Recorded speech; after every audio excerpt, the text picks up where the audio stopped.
That Don't Sound Right is a podcast about talking the way we did before the internet, when you could not prove anyone right or wrong. All the expertise was contained in the people involved with the conversation.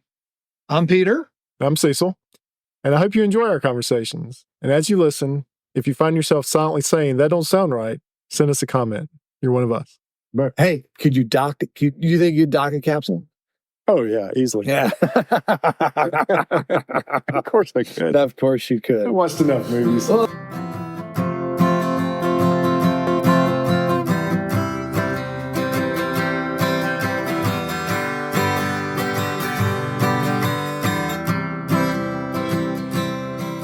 Welcome back to another episode of That Don't Sound Right, a podcast about talking. We're your co-hosts. I'm Peter Billman. I'm Cecil Davis. And we're just trying to have a conversation without Googling or fact-checking.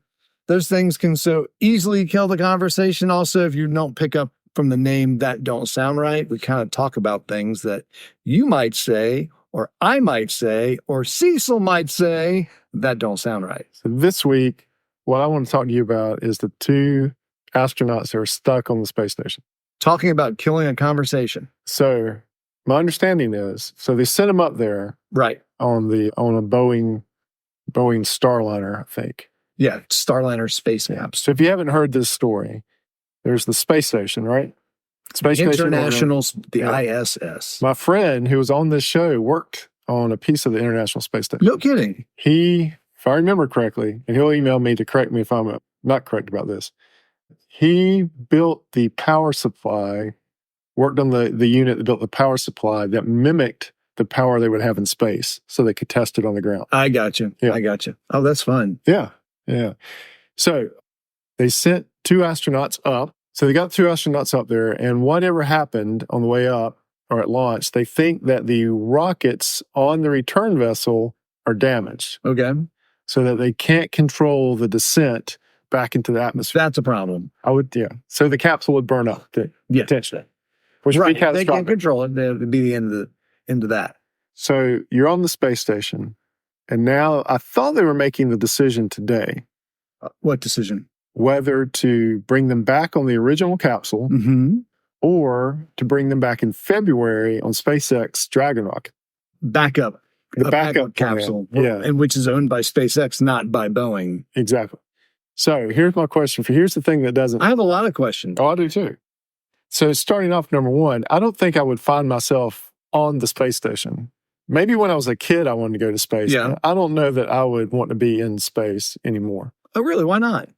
I don't think I would just want to be on that limited amount of space. Like, I don't think I would want to be on a submarine either. Okay, so this is a claustrophobia slash you need some room to roam. Yeah. Okay. Yeah. I don't think I would want to be stuck on anything. Yeah, there's nowhere to go. No. I mean, that's basically being in an RV for a long time. So I think they were only supposed to be up there for 2 weeks. Right. And now they're end up going to be up there for what? How long 8 months? How long has it been? They've been up there about 2.5 months. Oh no. Yeah. And the latest story is it's not till next year, right? So my understanding was today they were going to announce whether they had done enough research that the rockets on the return craft, the Starliner, were valid. They believe that it will work. Yeah. Or they were going to make that decision. But the last time we checked today, they had not made that decision. They're still gathering data. Yeah. So here's what my question for you. What amount of data do I need to know to feel like this rocket is not going to kill me on the way home? So if you were up there and they said, oh yeah, we've tested it. Go ahead and get on the Starliner, come back. Are you stepping through that porthole? Man, I would need a lot of information. I need a lot of data. Would you have to see it? The data? Yeah, I would need several different people to walk me through it. Slowly and see if they got me the same story. Because, man, I mean, I'm hesitant to get on an airplane that needed some maintenance work on it. You know, when I'm sitting on the airplane and the guy or the gal walk up and down with their tool chest and the bright yellow vest, I'm thinking, oh, if they're not working on the coffee maker, I want to know about it. Right. I want to know what they're working on. Is it a guided, is it something, like you said, is it something minor? Now, fortunately, if they're inside, it's probably an interior item. They're adjusting a seat or a door. But it's the people that you can't see working on it you probably need to be worried about. So number one, if you were getting back on the Starliner, I'm with you. I would want some pictures. Maybe a test fire, something. Yeah, I mean, I would want to know the nature of the problem. I'm sure they know what the problem is. So the problem is that the rocket, they're not sure that the re-entry rockets will fire. Okay. And I guess that's to slow down the capsule enough that it doesn't burn up on the electric. Right. So what is it about? Like, are they missing a set of matches, or is it there's the lighter, the igniter that won't fire, and also what makes them think there's a problem? How do they know there's a problem? I don't know. That's I guess that's the other big question. How do they even know that there's a problem? Yeah, I think something was damaged during the launch. Okay, all right.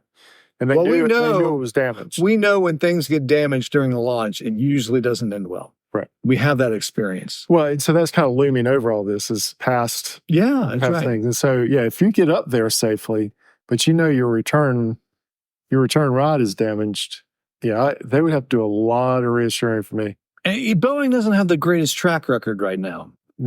So I would want a lot of. In fact, I'm surprised they were willing to get on a Boeing. That's true. They got on it. They got on the Boeing to begin with. I mean, in terms of they're worried about the door staying on. Well, so now you're up there, and basically an oversized RV for 6 months. So you have to weigh being going stir crazy. Well, that's the second thing. And just want to getting home. So you're up there, and they tell you you're going to be up there for 2 weeks. Now you've been up there for 6 to 8 months. Yeah, I would be going stir crazy. Yeah. Now, I mean, I think there's been several people that have gone a long time on these things. There's one guy who set the record. He set the record, and it was like just a little over a year. Yeah. Like 30 days over. So he made it. Yeah, it was like 370 days or something. But I'm sure all astronauts are prepared physically to be on there a long time in the event of a problem. Yeah. But how long are they really ready to be up there in the event of a problem?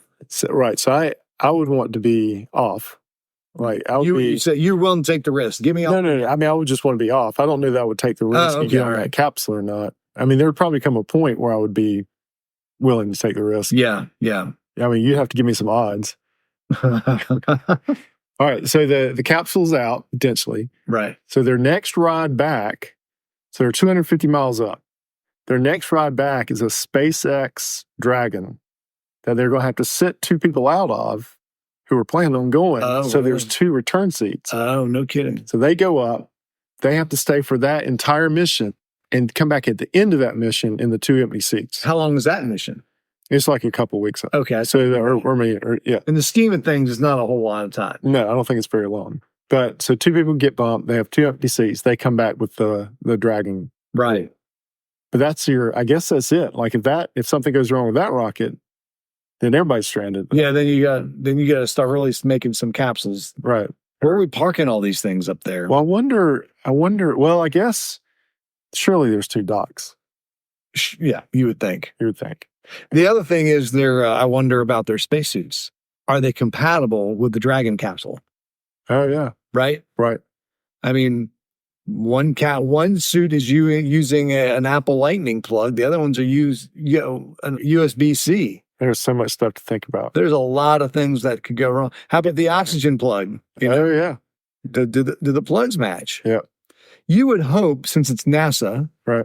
Since it's NASA, they set the stand. They said we got to do these standards. So these kind of things are interchangeable. It's all about cost these days. They really got to reduce the cost of these flights. Tesla or SpaceX is all about reducing the cost of space travel. So I'm sure these things are interchangeable.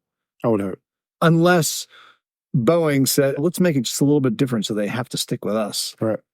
I would hate to get on SpaceX flight. Our spare parts. I would hate to get on there and not be able to plug up to the oxygen. That'd be a bad feeling.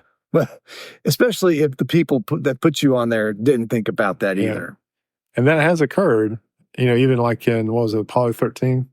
Yeah. Where they had the 2 air scrubbers. Right. One was round and one was square. And it was the same. Changeable. Yeah, right. So, I mean, there it is. There's a good example. Hopefully they learned from that lesson, right? Yeah. If they cleared the Starliner, would you get on the Starliner, or would you wait for SpaceX? I actually don't think I would have a choice. Do you? Do you think the astronauts? No, yeah, they wouldn't. They wouldn't give you a choice. But hypothetically, would you? Hypothetically, if they said they cleared the Starliner, but you could, they give you a choice. I would say my goodbyes, and then I would say, "Let's go on the Starliner." I'd get off. I'd go ahead and get on the Starliner. And I would go ahead and take a trip home because I think I'd be crazy. I would be crazy. I think I'd be ready to go. I'd be one step from just stepping out of an airlock by that point, I would think. Although, I mean, if we're trained to be astronauts, we're probably okay. We probably could handle it. But like you're saying, as you are right now, untrained. Right. Could you land? Unprepared. Could I land it? I could land. I don't know if I could land a Boeing space capsule. Well, they don't either. So, same boat. Hey, could you dock? Do you think you'd dock a capsule? Oh, yeah, easily. Yeah. Of course I could. Of course you could. I watched enough movies. Well, remember when they launched the Dragon for the very first time? Mm-hmm. When they launched it for the very first time, SpaceX put a little app out there where you could pretend you were the person docking the SpaceX to the space station. Really? Yeah. It was fun. It was a fun little game where you could try to dock it. So you had to come in at the right speed, at the right angle, and all of that. You would think on the docking that they would have like a wide margin for error. They don't. I know. You would think so. You would think it'd be like a big funnel. As long as you hit that big funnel, man, it would like shoot you in. I would think so too, but they were pretty specific on the angle in which you came in, the angle in which you docked to. Right. And that angle is not only just in the yaw and the pitch, but also roll. Right. And then also the speed in which obviously you can't come crashing in. Right. But it was painfully slow. Yeah. So you would think that you should be able to dock that thing at 35 miles per hour and have like a 20-yard miss either way. But I would have thought it would have been automated by now. It would have been automated. Well, even Apollo 13 in that movie, when they're trying to dock, they are not automated. No, I mean, I'm just saying it was very razor thin, seemingly. Right. Well, margin for error. I feel like I've seen other space movies in space when they have to dock something, and it's always a tense moment. Yeah. And it's always someone doing it manually. Yeah. Like Armageddon. Did that happen on Armageddon? Yeah, Armageddon. They had to dock on the Soviet space station. Yeah. And again, it was a very tense moment. It's Interstellar. There was this when they launched from Earth, they had to come in and dock. And I mean, the movie took special attention on focusing on this docking and how stressful it was. Just as two amateur astronauts talking, this is our suggestion from TDSR. Let's make that docking easier. Maybe automate. Let's work on that. Yeah, I think let's open it up. Make it a really wide funnel. As long as you get in the funnel, like you just get in the funnel, and the funnel like just puts you into the dock. But we do need to. Maybe they need to spend more time on their reentry boosters. That's probably this time they do. Yeah, they have to maybe do a little more focus on how we ignite the reentry boosters. So I listened to an astronaut today that said, they kind of did the whole NASA thing, like everything's okay, we're going to get them home, and they're in good spirits. They got plenty to do every day, and so evidently there's plenty to do. But I think if you and I were up there, we would be working on that capsule one way or the other. Oh yeah, we'd be in there. Yeah, I'd be in there. I'd be like, we're going to figure this out one way or the other. Cecil, where are you? Yeah, I'm in the capsule trying to work on it. Yeah, why don't you get back in the space station? We got someone smarter than you working on that. Where's Spielman? Yeah, he's doing it too. 100%. Maybe we spacewalk. That's right. On the outside. With tools. Right. See if I can't get that thing cranked up. Yeah, I left the Phillips in the galley. Would you go grab that for me? I would.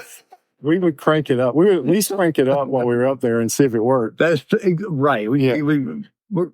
Yeah, I'm gonna take this for a test flight. Trust this thing. I think we could get it started. I mean, if we were trained us. Well, semi-trained. We would definitely give it a shot. Yeah, I would die trying. That's right. I mean, I know they got a whole thing. You want to get out of there. And the reason we bring this up on the podcast is just the conversation between the two astronauts. I think their names are Barry and Sunita. Barry and Sunita. The conversation might be, yeah, Barry and Sunita, we're go. We got a green light on this capsule. Y'all there? and so Barry and Sunita are, they've heard the story. Right. They hear from mission control that they're ready. Yep. And you got to just wonder in the back of their mind, they're saying, that don't sound right. Well, again, it happened in Apollo 13 where they, in the movie at least, they were like, NASA, if you guys got a plan, we really need to see a plan. I need to hear a plan. Yeah, I need to have a procedure is what they said. We need to see the procedure. And I'm sure, as much as they keep showing them smiling and happy and busy, that they are like, we want to see what the procedure. There must be a procedure that NASA's working on. Yeah. And it better not, when it comes to a booster, it better not involve duct tape and a pair of rubber gloves. Yeah. So if it doesn't work, like if they decide this thing's not working, they're going to send it back unmanned because they've got to. You can't keep it docked to the station. No, so they're going to send it home unmanned and see if it works. I guess. Yeah, I mean they'll have. Might as well. Yeah, they got to take it off the station. Yeah. You can't stay on the station. And you can't leave it up there. Yeah, I would think they will probably send it back and see if it worked. Yeah. And if it blows up, they'll say, okay, we've made the right decision. Yeah, right. I imagine that's what they're saying that they would do is we don't think it's going to work. But we're going to bring it home. If we get lucky, we save a lot of money. We don't have to build a new capsule. So I hope they do. And again, this is one of these things, like if you're not thinking, this could very easily happen, I think. Like you keep that one on the space station until the Dragon gets docked. As a backup? Yeah. And then you make sure the Dragon can get up there and you're sure you can get it back before you cut that one loose. Yeah, that's true. You want at least, maybe they got some spare parts. Yeah. Like I could see something like that happen where you cut that one loose and you're like, oh, wait a minute. We should have kept that one because now this one's not working. Because I wonder how quick we could build another one to get up there. I imagine it takes months to do this. I imagine it takes months. And how much food's on there? How much water? Well, I would think you can send up a supply capsule quicker than you can send up a manned. You know what? You're right. They did just send up a supply capsule. I think they can send up that. That's a little bit quicker. Yeah. There's a lot of other systems you don't have to worry about. Yeah. Yeah, they did send up a supply capsule. So I think they're adequately, according to the astronaut this morning, they're adequately. I wonder what they ordered. I'd like a little more of that beef stroganoff. I'm thinking a big old bottle of Xanax, man. Take one a day until we come and get you, man. Right. Not sure there's a bottle big enough. They don't need it. They're happy. That's what they said. They're happy and they're busy. So I guess there's those two are up there, and then the original crew was up there, and now you've got two more people coming on the Dragon. It's getting crowded. Yeah. Do you know how many are on the station right now? I do not. Okay. Yeah. I don't know how many it can hold. That's probably another issue. Yeah. That station's getting old too. It's been up there for a while. They're talking about decommissioning. I thought it's going to be close. Yeah. Man, do you remember when they talked about the space station back when we were kids, about building that and that we're going to have a space station? Yeah. And I think I remember them saying, until it's going to be in 2010, 20 teens or something. I thought, man, that is so long. It's so long. It's never going to happen. Yeah. Here we are. It's aged out. It's aged out. It's been up there so long. It's aged out. I think it's cool that I know a guy that worked on it. That is pretty cool. Yeah. You're 1 degree of separation from the International Space Station. How about that? That's true. Maybe I should call up. I'm only 2. That's true. You're only 2. We should call up there and say, hey, just tell us what's going on. Yeah. Maybe we have some ideas. We have a podcast. Yeah, we have a podcast. Tell us what's going on. And we do have a lot of listeners that like to chime in. So maybe we can crowdsource this problem. Well, maybe we could. If they would tell us what's wrong, it's stranger things have happened. Yeah. Like people have solved murders on podcasts. There's a whole series, a genre of podcasts. Yeah. Behind that. Solve murder. We could solve it. We could fix. Yeah, we haven't figured out why there's wavy lines on a toilet paper. We hadn't fully got the Corvette back on the road, but I think we could tackle it. Yeah, we're gonna bring back a paper expert and also bring back some information. But again, I don't think I would be on the station. Yeah, so that's my question. You asked me. I said I probably would go ahead and give it a shot. Yeah. What would you do? If I was on the station? If you're on the station and you truly had a choice, to wait another I'd get on the month. Starliner. And would you get on the Starliner, or would you go ahead and wait for the Dragon? If I was me, the way I am right now, yeah, exactly, I would get on the Starliner. Okay, I would get on the. If they gave me a 40-60 chance, I'd probably be on the Starliner. Yeah, they wouldn't have to give me much. Right. I would be on there headed back. I can't even imagine the person that had to break the news to them. Oh, no kidding. Yeah, say, hey, or their families, man. I mean, this is serious. Yeah, I think if it were me, I would also be in the camp of, hey, let me try to fix it. Right. Yeah. Let me take a spacewalk. Yeah. Let me take a look around, check under the hood. Let me get you the information you need. They have the ability to do the spacewalk. They must be doing it. Don't you think they're doing that? Yeah, I'm sure they are. Yeah, because it's been months of gathering data. Yeah, and they're saying it's going to be another 2 weeks of gathering data. So yeah, I'm sure they're doing everything. If you go back to Apollo 13, there was that moment where they had to flip all the systems back on, right? But they didn't know what was going to happen completely. What was happening, right? Because there's a lot of they couldn't simulate everything. And they had a similar situation that they couldn't let the voltage, I think, or the amps go above a certain amount. That's right. Or we'd shorten the system out. So they kind of had one shot at that. Yeah. That was a great movie. That was good. I'm ready to go back and watch it. Yeah. That movie makes me cry. Does it really? Oh, yeah. There's not a lot of movies that do, but that one.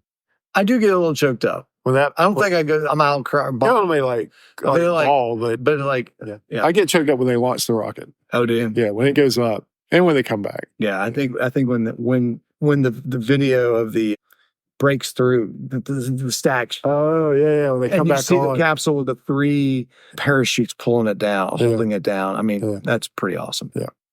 So if y'all listen to us on the International Space Station, we wish you the best. Yes. We know you're in good hands. We do. We're not making light of the situation at all. We're just curious of, 1, it doesn't sound right, and 2, what would one of us do in the same situation? We back your decision. If you guys don't want to come back on the Starliner, we do not hold that against you. I'm already amazed that you're up there. Yeah.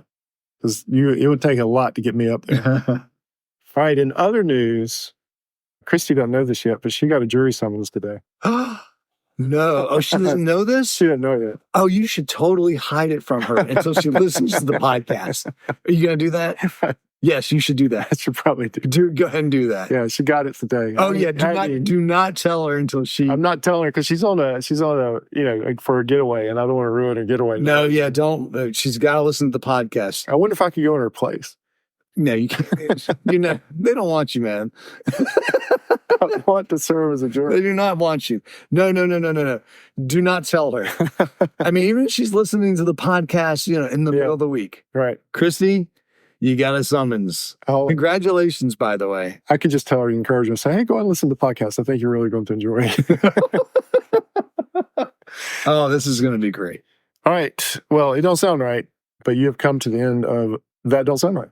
Hey, before we close, we want to thank everyone for listening. If this is your first time and enjoying the conversation, consider hitting the subscribe button on the platform you listen with. Also, if you're that long-time listener, you got the t-shirt that says you listen to all of them or you listen just a handful of them, please think about giving us a rating, leave us a review so others can easily find us and join the conversation. All right, That Don't Sound Right is a production of TDSR Podcast in conjunction with Camel City Studios. I'm your co-host and sound engineer, Cecil. Peter is your other host and your web designer. Please go see the website.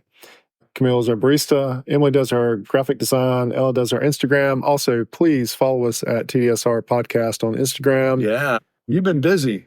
I've tried to be, yeah. You've been busy with those videos. Reels, sorry. I've heard that the algorithm is turned off for Instagram right now, and so that's why you don't get a lot of hits right now. Or at least that's what I'm telling myself. What do you mean? What algorithm? Evidently, the algorithm is down for repair of where it tracks what you're looking at and then feeds you some of the stuff back. Oh, no kidding. Yeah. I've heard several people say that the algorithm is down. I wonder, I was just on Facebook and I saw all these posts from people that I haven't seen posts from for the longest time. And I'm wondering if the algorithm's down on Facebook. Yeah. They're together. Yeah, I know the same company. Yeah. And so the word is the algorithm's down right now. No kidding. Yeah. Maybe that's why I'm seeing some old friends. Because I had stuff that we posted that was not worth 5 cents and it had hundreds of views. And then stuff I thought was really quality stuff has gotten no views.